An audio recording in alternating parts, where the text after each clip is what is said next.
Welcome my children. Welcome you all again in the class. In the previous section, or we have to say in the previous class, we have discussed about the different type of microscope, कैसे discovery हुई उनकी. Then हम लोगों ने पढ़ा cell की discovery कैसे हुई. तो इससे पहले जो आपने दो वीडियोस देखे होंगे, दो लेक्चर मेरे देखे होंगे, कंटिन्यूएशन में ही ये थर्ड लेक्चर में स्टार्ट करने जा रहे हैं. अब थर्ड लेक्चर में क्या पढ़ेंगे? जब प्रीवियस लेक्चर में हम लोगों ने पढ़ा सेल की डिस्कवरी हुई, सेल की डिस्कवरी हुई प्रीवियस लेक्चर में हम लोगों ने पढ़ा. तो अब क्या करेंगे हम? यहाँ पर हमें पढ़ना है कि आखिर सम ऑफ द साइंटिस्ट आए और उन्होंने क्या बात करी, कैसे सेल थ्योरी. अब now today we have to move with cell theory. क्या पढ़ना है बेटा? हमें पढ़ना है one of the scientist has came, जिनका नाम था M J Schleiden. M J Schleiden he was the botanist. Botanist थे, यानी प्लांट्स के बारे में बताया. और इन्होंने क्या कहा? जितने भी प्लांट है, all plants consist of cells, या all plants are made of sales.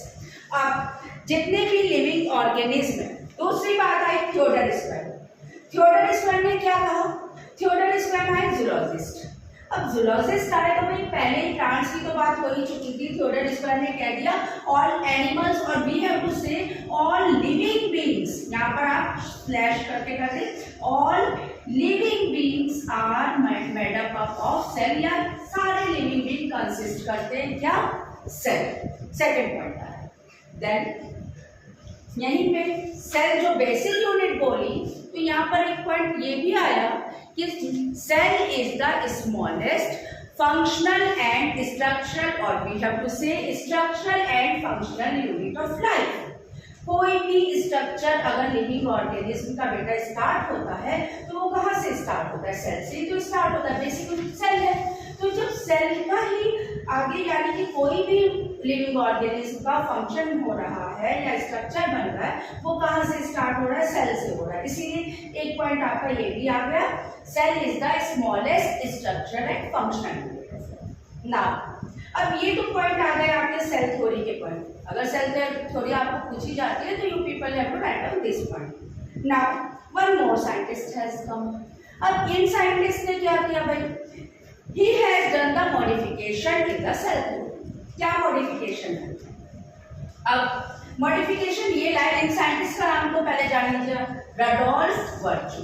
Rudolf virtue is the scientist, और द साइंटिस्ट सॉरी. देन इन्होंने क्या कहा? इन्होंने कहा जितने भी नए सेल्स फॉर्म हो रहे हैं वो कैसे फॉर्म हो रहे हैं? जब पुराने सेल की डिवीजन हो रही है, then new cells has form. तो अब यहाँ पर पॉइंट आ गया, all new cells form by the division of pre existing cells. Okay. अब मैंने वही चीज बता रही हूँ ना, जैसे कि अब आप अभी बैठकर आप मेरी क्लास अटेंड कर रहे हैं, आप मेरा लेक्चर देख रहे हैं. अब ये लेक्चर देख रहे हैं यानी आपका ग्रोथ एंड डेवलपमेंट हुआ है, तभी तो आप देख रहे हो बेटा.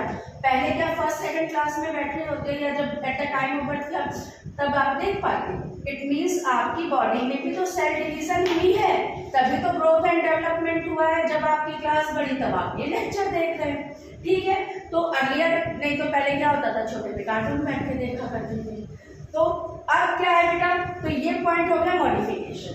अब ये सारे पॉइंट्स हो गए हमारे सेल थ्योरी के. ठीक है. सेल थ्योरी पूछी जाती है तो you have to write down this point. एक चीज और देखना, ऐड कर सकते हो वो पॉइंट, कि जितने भी मेटाबॉलिक रिएक्शन है, जितने भी मेटाबॉलिक एक्टिविटीज है, वो सारी हमारी सेल थ्योरी में होती है. मेटाबॉलिक में दो चीजें आती हैं. कुछ चीजों, एक तरह के हमारे फंक्शन कहलाते हैं कैटाबॉलिक, दूसरा कहलाता है मेटाबॉलिक, एनाबॉलिक. कैटाबॉलिक में बेटा क्या होता है? यानी ब्रेक डाउन ऑफ सब्सटेंस हो रहा है. एनाबॉलिक में फॉर्मेशन हो रहा है, जैसे रेस्पिरेशन है, वो भी एक कैटाबॉलिक प्रोसेस है. ठीक है. तो ये भी पॉइंट आप ऐड कर सकते हैं. तो all these are the points of cell theory बेटा. अब आगे मुझे बताना, मैं फिलहाल कोशिश कर सोच रही हूँ कि अब जो नेक्स्ट मैं वीडियो लेकर आऊंगी बेटा, वो जो सेल के अंदर डिफरेंट स्ट्रक्चर्स हैं उनको हम कहते हैं ऑर्गेनलीज. जैसे हमारी बॉडी के अंदर ऑर्गन्स होते हैं, वैसे सेल के अंदर होती है ऑर्गेनलीज. तो मैंने तो ये सोचा है कि अब इसके बाद मैं कंटिन्यू इसी पर करूं कि एक एक ऑर्गेनली लेकर आऊं और उसका स्ट्रक्चर, लोकेशन, फंक्शन उसके बाद बारे में डिस्कस करें। लेकिन आप लोग प्लीज कमेंट करके मुझको बताना कि नेक्स्ट वीडियो मुझे किस पर बनाना है, ठीक है। तो कि कोई और टॉपिक लूँ या कोई आपको चाहिए टॉपिक जो आपको नहीं समझ में आ रहा तो उस पर भी लेकर आ सकती हूँ। तो आज के लिए बेटा इतना काफी है। आई थिंक सेल थ्योरी तुम लोगों को अच्छे से समझ में आ गई होगी। तो आगे हम नेक्स्ट क्लास में पढ़ेंगे। जो आप भी कमेंट करना कौन सा टॉपिक चाहिए, नहीं तो फिर मैं इसी को कंटिन्यू करूंगी, अपनी डिफरेंट ऑर्गेनाइज लेकर आऊंगी। Thank you all, thank you for the lecture जो आपने अटेंड किया। Thank you all of you. This is all for today's.